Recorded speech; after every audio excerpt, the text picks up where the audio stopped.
اگر تمہارا عقیدہ سچ مچ میں بریلوی مسلک پر ہے تو یاد رکھنا، اپنے رہنما کی، اپنے رہبر کی اس بات کو ضرور سن لینا۔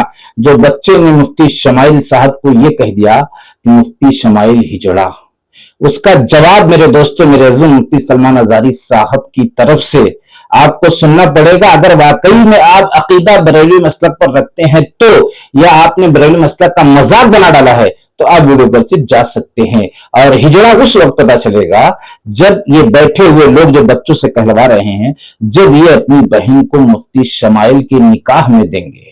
ہاں میرے دوستوں، میرے عزیز، اس وقت پتا چلے گا کہ مفتی شمائل ہجڑا ہیں یا مرد ہیں۔ دیکھو بات حق کی ہے، یہاں ناراض نہیں ہونا ہی، آپ نے تو بول دیا، لیکن پتا کیسے چلے؟ اس لیے بولنے سے کام تھوڑی بنے گا، اس کی حقیقت بھی تو سامنے لانا ہوگا، یا تو پھر اس طرح کا جملہ بولنے سے پہلے 100 بار سوچو، اس لیے کہ اس کی دلیل کے لیے آپ کو اپنی بہن کو نکاح میں دینا پڑے گا۔ میرے دوستوں، میرے عزیزوں، ایک عالم دین کو اتنا بڑا بچہ، جبکہ اس کے پاس بھی سمجھ ہے، لوگ یہ کہہ رہے ہیں اس بچے کی کیا غلطی، اس بچے کی، میں تو کہتا ہوں اس بچے کی بھی غلطی ہے۔ اس کو اگر یہ کہا جائے کہ گندگی کھا تو یہ کھائے گا، سور کا گوشت کھا تو یہ کھائے گا، کسی کو تو پتہ ہی چلا یہ سب کام یہ نہیں کرے گا، لیکن یہ کام یہ کر گیا، اس لیے اس کی بھی غلطی ہے۔ اس سے زیادہ کہیں ان لوگوں کی غلطی ہے جو بیٹھ کر یہ بات کہلوا کر اور اسٹیج پہ بیٹھ کر کہے لگا رہے ہیں، اور نبی پاک صلی اللہ علیہ وسلم کا امتی ہونے کا دعویٰ کرتے ہیں اور کہتے ہیں کہ ہم آپ صلی اللہ علیہ وسلم کے لیے اپنی جان کو قربان کر سکتے ہیں۔ میرے دوستوں، میرے عزیزوں، مفتی سلمان ازاری صاحب سے اگر محبت ہے تو آج آپ ان کی ویڈیو کو ضرور دیکھنا۔ یہ حق کی بات بول کر گئے ہیں، قرآن کی بات بول کر گئے ہیں، اور اگر ان کی باتوں کو سن لیا گیا آج تو میں تو کہتا ہوں بریلوی مسلک کا ایک شخص بھی اس طرح کا جملہ نکالنے سے 100 بار سوچے گا، اس لیے کہ ہو سکتا ہے اس کو یہ بات کا پتہ نہ ہو، عالم تو بن گیا لیکن یہ بات اس کے دلوں کے اندر ابھی تک رسائی نہیں کر پائی ہے، دلوں کے اندر راسخ نہیں ہوئی ہے۔ اس لیے سارے بڑے مسلک والوں کو بھی رکنا چاہیے اور ہر مسلک والے کو بھی رکنا چاہیے۔ ہاں میرے دوستوں، میرے عزیزوں، آئیے مفتی سلمان ازاری صاحب کی ویڈیو کو بہت دھیان اور توجہ سے سنو، اور اس بندے کے خلاف ہم کیس درج کرانے کی بھی بات کریں گے۔ آج میں تھوڑا اوور ہو رہا ہوں لیکن آپ کو ناراض نہیں ہونا ہے، اس میں بہت بڑا اسلام کا فائدہ ہے، بہت بڑی اصلاح ہے مسلمانوں کی۔ تھوڑا تکلیف تو آئے گی لیکن ایک بڑی بیماری ختم ہو جائے گی، ایک بڑا جرم ختم ہو جائے گا دنیا سے، اور سارے مسلک ہو سکتا ہے دھیرے دھیرے قریب ہونے والے بن جائے۔ جب تک سزا نہیں ملے گی تب تک ان کی اصلاح نہیں ہوگی۔ آئیے مفتی سلمان ازاری صاحب کی ویڈیو دیکھو میرے دوستوں۔ شمائل ہجڑا اگر یہ ایک باپ سے پیدا ہے تو آئے میدان میں۔ ایک بات اور غور کر لیں کہ پوری بات سننا، یہ واقعہ ایسا ہے کہ پورا سننے کے بعد ہی عقل کھلے گی، پھر آئندہ ایسی حرکت کرنے سے نا روح کانپے گی، روح کانپے گی آپ کی، کوئی بھی اس طرح کا جملہ بولنے سے۔ آئیے سنیے غور سے۔ جو چاہے من میں آئے جس کے بارے میں سب سوچتے رہو، قرآن نے تو اس پر پابندی لگائی، اے ایمان والو زیادہ گمان کرنے سے بچو، وَلَا تَجَسَّسُوا، اور کسی کی ٹوہ میں مت لگے رہو۔ تجسس کس کو کہتے ہیں؟ جاسوسی کرنا، کون کہاں جا رہا ہے، کہاں سے آ رہا ہے، اس کے گھر میں کتنے لوگ ہیں، کس وقت ان کے گھر میں کیا کیا ہوتا ہے، تمہیں اس کے بارے میں اللہ نے حکم نہیں دیا، لیکن بھائیوں کی ٹوہ میں لگے رہنا بہت بڑا گناہ ہے، گناہ کبیرہ میں ہے۔ اس میں بھی میں آپ کو بتاؤں گا، اس سے قبل میں آپ کو بتاؤں سر، سیدنا جنید بغدادی رضی اللہ تعالیٰ عنہ جو سید الطائفہ ہیں، ولیوں کے سردار ہیں، اپنے زمانے کے قطب، گھر میں بیٹھے ہوئے تھے، بڑے آپ گھر سے بھی مالدار تھے، بہت سارے لوگ اپنی ضرورت لے کر کے آتے تھے، دوپہر کا وقت تھا، ایک مانگنے والا آپ کے دروازے پر آیا، آپ کو جو دینا تھا وہ دے دیتے، لیکن آپ نے اس کو خیرات دینے کے وقت دل میں یہ سوچا کہ ہٹا کٹا آدمی ہے، کما کر کھا سکتا ہے، اس کو یہ بری لت کہاں سے پڑ گئی، یہ کیسا آدمی ہے؟ بہرحال اس کو جو خیرات دینی تھی دے دیا، وہ بندہ چلا گیا، خیرات لے کر چلا گیا۔ اب واپس آپ اپنے گھر آئے، اور جیسے ہی آپ آئے نیند لگ گئی، آپ سو گئے۔ آپ کے سونے کے بعد آپ نے خواب دیکھا کہ میدان محشر قائم ہو چکا ہے، حساب کتاب ہو رہا ہے، لوگوں میں نفسا نفسی کا حال ہے، فرشتے کچھ کو پکڑ کر لے جا رہے ہیں، کچھ کا حساب کر رہے ہیں۔ اور جب حضرت جنید بغدادی کا نمبر آیا تو دو فرشتے بہت بڑی تھال لے کر کے آئے جس میں کچا گوشت تھا اور خون ٹپک رہا تھا۔ جنید بغدادی سے کہا گیا کہ یہ لو، اس کو کھاؤ۔ تو حضرت جنید بغدادی نے کہا کہ کیا مجھے نہیں جانتے میں جنید ہوں؟ میں نے ایسا کون سا گناہ کیا کہ مجھے اس کی سزا یہ دی جا رہی ہے؟ فرشتوں نے کہا اے جنید کیا اپنے مومن بھائی کے بارے میں آج دن میں آپ نے برا گمان نہیں کیا؟ جو آپ کے دروازے پر آیا اس کے متعلق آپ نے بدگمانی نہیں کی؟ تو حضرت جنید بغدادی رضی اللہ تعالیٰ عنہ بچک کر کے اٹھ گئے، خوف کے مارے نیند کھل گئی، اور اس کے بعد بے قراری اتنی آئی کہ ہاں میں نے تو گمان اس کے متعلق غلط کیا تھا، تھوڑا سا ایسا بھی نہیں ہے کہ وہ چور ہے، ڈکیت ہے، ڈاکو ہے، یہ بھی نہیں، صرف اتنا سوچا تھا کہ ہٹا کٹا آدمی ہے، مانگتا کیوں ہے؟ حضرت جنید بغدادی اپنے گھر سے نکلے اس فقیر کو ڈھونڈنے کے لیے کہ جو میرے گھر آیا تھا، اور اس کے بعد ڈھونڈتے ہوئے اس کے پاس پہنچ گئے، جا کر کے اس سے معافی طلب کی، کہا کہ آج تو جو گھر پر آیا تھا میں نے تیرے متعلق یہ گمان کیا تھا کہ تو ہٹا کٹا آدمی ہے اور مانگ کر کھا رہا ہے۔ تو اس کے بعد اس شخص نے جو جواب دیا وہ حیرت میں تھا۔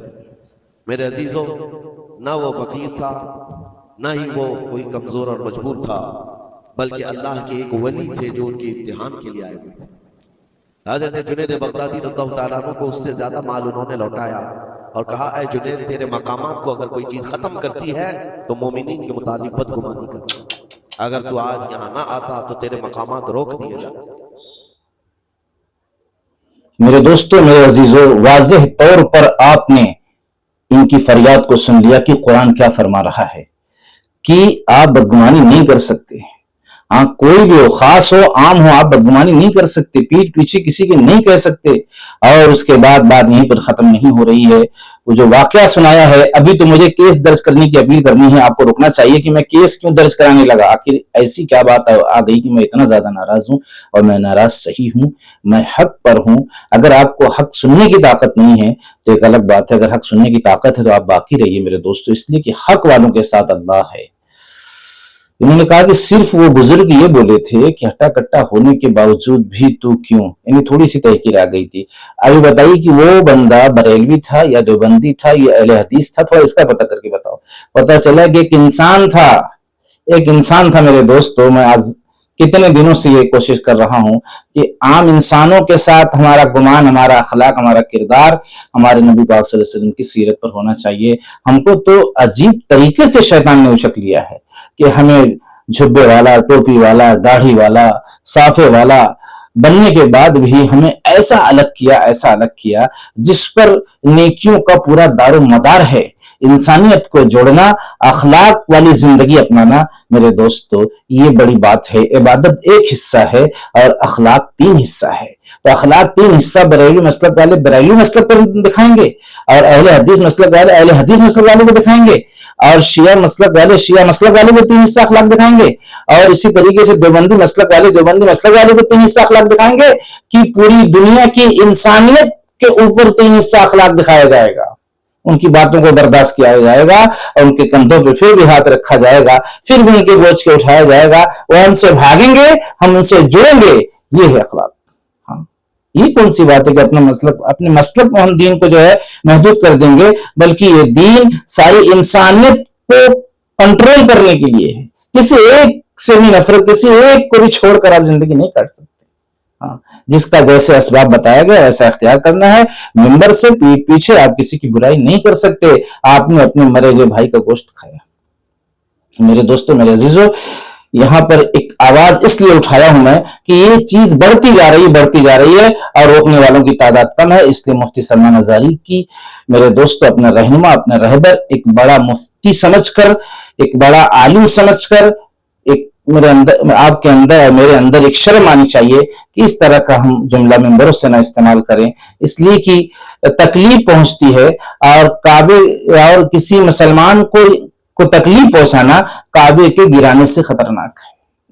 کعبے کے گرانے سے خطرناک ہے، جبکہ دیوبندی مسلک کے لوگ، بریلوی مسلک کے بڑے علماء بتا چکے ہیں کہ سارے دیوبندی کافر نہیں ہے جیسا کہ بریلوی مسلک کا عقیدہ ہے۔ وہ لوگ کو آپ کافر سمجھ سکتے ہیں جیسا کہ بریلوی مسلک کا عقیدہ ہے، جن لوگ، یعنی چار نام ہیں کچھ لوگوں کے جو بزرگوں میں ان کا شمار ہوتا ہے، پھر ان کے ماننے والے، اس پر عقیدہ رکھنے والے، تو پتہ چلا ہو سکتا ہے وہ 10,000 ہوں، 5,000، وہ بھی پتہ نہیں کہ وہ ایمان سے خارج ہیں یا نہیں ہیں، یہ تو اللہ ہی بتائے گا. یہ ہم لوگ اپنے اختلاف کے نظریے سے ان کو کہہ رہے ہیں, اپنے اختلاف کی وجہ سے ان کو کہہ رہے ہیں. پتہ چلا پتہ نہیں وہ ہیں کہ نہیں, اللہ کے علم میں ہے. لیکن اگر ہیں بھی تو کتنے لوگ ہیں اس کا جاننا ہمارے لیے ضروری ہے, نہ کہ سارے دیوبندی کو ہم کہہ سکتے ہیں. اس لیے میرے دوستوں, میرے عزیزوں, ہو سکتا ہے ان میں سے کون کب کلمہ پڑھ کے پھر سے وہ, جیسے کہ ہمارا عقیدہ ہے کہ اس پر اگر ایمان رکھے گا, اس پر عقیدہ رکھے گا تو ایمان سے خارج ہوئے گا. ہو سکتا ہے کہ اس پر عقیدہ رکھنے والا آج توبہ کر لیا ہو, آج آپ کی بات سمجھ گیا ہو اور کلمہ پڑھ لیا ہو. یہ آپ کو کیسے معلوم ہے بات؟ پتہ چلا کہ صبح شام لوگ ایمان میں داخل ہوتے ہیں اور ایمان سے خارج ہوتے ہیں. تو یہ تو بہت بچ بچا کر کرنے والی بات ہے, کسی سے رشتہ ناتا توڑنے والی بات یہ نہیں ہے. ہو سکتا ہے جو آپ سوچ رہے ہیں اس سے وہ پاک صاف ہو چکا ہو اور آپ اس کو وہی سمجھ رہے ہیں, تو پھر کیا ہوگا کل آخرت میں. میری بات بہت توجہ چاہتی ہے. اور جو کیس کرنے والی بات ہے وہ یہ ہے کہ اگر ایسے لوگوں کے خلاف کارروائی نہیں ہوئی تو دیش کے اندر ایک آندولن برپا ہوگا اور آپسی انتشار کھڑا ہوگا اور ایک دوسرے میں دوریاں پیدا ہوں گی, یہاں تک کہ ایک دوسرے کے جان کے بھی دشمن ہو جائیں گے. پھر کیا ہوگا؟ پھر سرکار کو نقصان پہنچے گا, عام پبلک کو نقصان پہنچے گا, مار پیٹ ہوگی, خون ریزی ہوگی. جبکہ اس طرح کے جملے جب استعمال کرے جائیں گے تو مفتی شمائل کی طرف بھی چاہنے والے لوگ بھی اس طرح کے جملے استعمال کریں گے, پھر آپس میں سامنے سے ٹکراؤ ہو جائے گا. تو ایک بڑا نقصان اسلام کو پہنچے گا. اگر اسلام کو بچانا چاہتے ہو میرے دوستوں, میرے عزیزوں, تو ایسے لوگوں کے خلاف کارروائی دل پہ اپنے پتھر رکھ کے کرو, محبت میں مت پڑو. سب سے بڑی محبت اللہ و رسول کی ہے. حضرت ابو بکر رضی اللہ تعالیٰ نے کیا کہا تھا اپنے باپ سے؟ ان کے باپ نے کہا کہ اے ابو بکر, تم جنگ میں میرے سامنے آ گیا, اے ابو بکر جنگ میں تو میرے سامنے آ گیا تو میں بیٹا سمجھ کے تجھے چھوڑ دیا. کم بیش واقعہ اسی طرح ہے میرے دوستو. تو ابو بکر رضی اللہ تعالیٰ نے کہا کہ اے والد, اپنے باپ سے کہا کہ اگر آپ میرے سامنے آئے ہوتے تو میں آپ کو اڑا دیتا. ایسی محبت اللہ سے رسول سے تھی میرے دوستو. ہم بائیکاٹ ہو جائیں اللہ رسول کے لوگوں سے اور لوگوں کے لیے مرنا بھی سیکھیں, جینا بھی سیکھیں, لیکن جہاں اللہ رسول کی بات آ جائے وہاں ان سے ناراض ہونا بھی سیکھیں, ان کی اصلاح کرنا بھی سیکھیں. ہاں میرے دوستو, میرے عزیزو, کسی مسلک کے دل کو ٹھیس پہنچانے کے لیے اس طرح کے کہے بازی نہ لگوائیں تاکہ اس کا جواب آخرت میں دینا پڑے گا پھر جبکہ کوئی کام آنے والا نہیں ہے. ہاں میرے دوستوں, میرے عزیزوں, ملتے ہیں نیکسٹ ویڈیو میں. اگر زندگی رہی تو آپ اپنی صحت کا خیال کریں.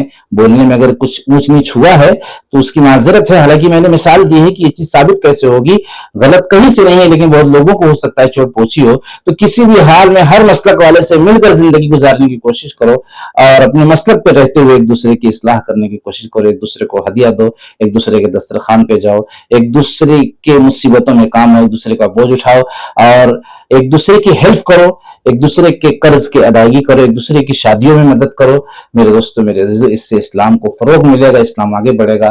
نہیں تو اسلام محدود ہو کر رہ جائے گا میرے دوستوں, میرے عزیزوں. اور اس کا جو نقصان ہے اس کے ہم ذریعہ بنیں گے اور کل قیامت میں ہمیں اس کا جواب دینا پڑے گا کہ ہم دین پھیلائے نہیں تھے بلکہ دین کے اندر روڑا بنے ہوئے تھے, دیوار بنے ہوئے تھے. ملتے ہیں نیکسٹ ویڈیو میں. السلام علیکم ورحمۃ اللہ وبرکاتہ.